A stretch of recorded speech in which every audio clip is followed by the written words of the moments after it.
मालिक अर्ज़ व समा खालिक कायनात के लिए हैं, और बेशुमार दुरूद व सलाम हो पैगम्बर बहरोबर शाफ़ी रोज़ जज़ा हज़रत मोहम्मद मुस्तफ़ा सल्लल्लाहु अलैहि व आलिहि वसल्लम की ज़ात पर, जिनके ज़रिए अल्लाह ने अहले कायनात की हिदायत और रहनुमाई का बंदोबस्त फरमाया। 5वें सिपारे की तफसीर का मुख्तसर खुलासा आपके सामने बयान किया जाएगा। कुछ महरमात का अल्लाह रब्बुल आलमीन ने जिक्र किया है कि कौन से ऐसे रिश्ते हैं कि जिनसे तुम्हारा निकाह नहीं हो सकता, जायज़ नहीं है, और वो 7 रिश्ते हैं जो अल्लाह ने कुरान में हमें गिनवाए सूरह निसा में कि जिनसे निकाह जायज़ नहीं। तो वो 7 रिश्ते नसब के हैं, खून के हैं, और 7 रिश्ते रज़ात के हैं, जैसे रज़ाई बहन या रज़ाई भाई, रज़ाई माँ कि जिसने दूध पिलाया हो, और 4 रिश्ते वो हैं कि जो निकाह हो जाने के बाद तुम्हारे लिए हराम है, जिनसे तुम निकाह नहीं कर सकते निकाह हो जाने के बाद।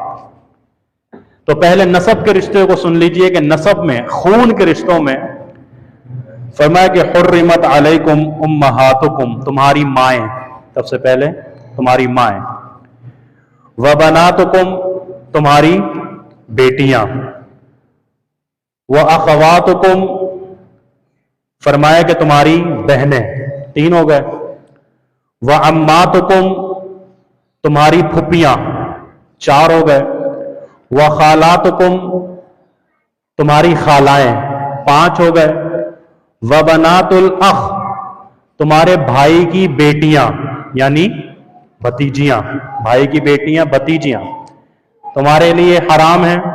इसी तरह बहन की बेटियां यानी तुम्हारी भांजियां, ये 7 नसब के रिश्ते हैं, खून के रिश्ते हैं कि जो तुम्हारे लिए हराम करार दे दिए गए हैं, जिनसे तुम्हारा निकाह नहीं हो सकता। ये 7 हैं, माएँ, बहनें, बेटियां, फूफियां, खालाएं, भाई की बेटियां और बहन की बेटियां।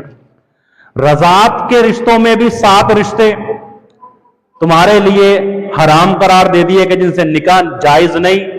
तो उसकी तफसील बयान करने की जरूरत नहीं, बल्कि उसकी एक छोटा सा नुक्ता यह है कि अगर किसी शख्स ने, यानी जब छोटा था और उसने किसी औरत का दूध पी लिया, तो अब वो 7 रिश्ते के जो नसब में हैं वो रज़ात में भी उसके लिए हराम हो गए।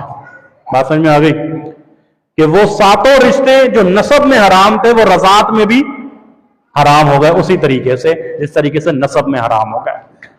अब 4 वो रिश्ते कि जब आपने निकाह कर लिया, उस निकाह के बाद उनसे निकाह नहीं किया जा सकता। सबसे पहले सास या ससुर, आप ये कह लीजिए कि जिनसे निकाह जायज नहीं है वो आपकी सास।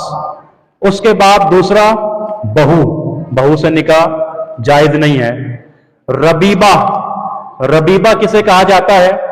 रबीबा कहा जाता है, मिसाल के तौर पे ये है जैद साहब, इन्होंने की एक खातून से शादी।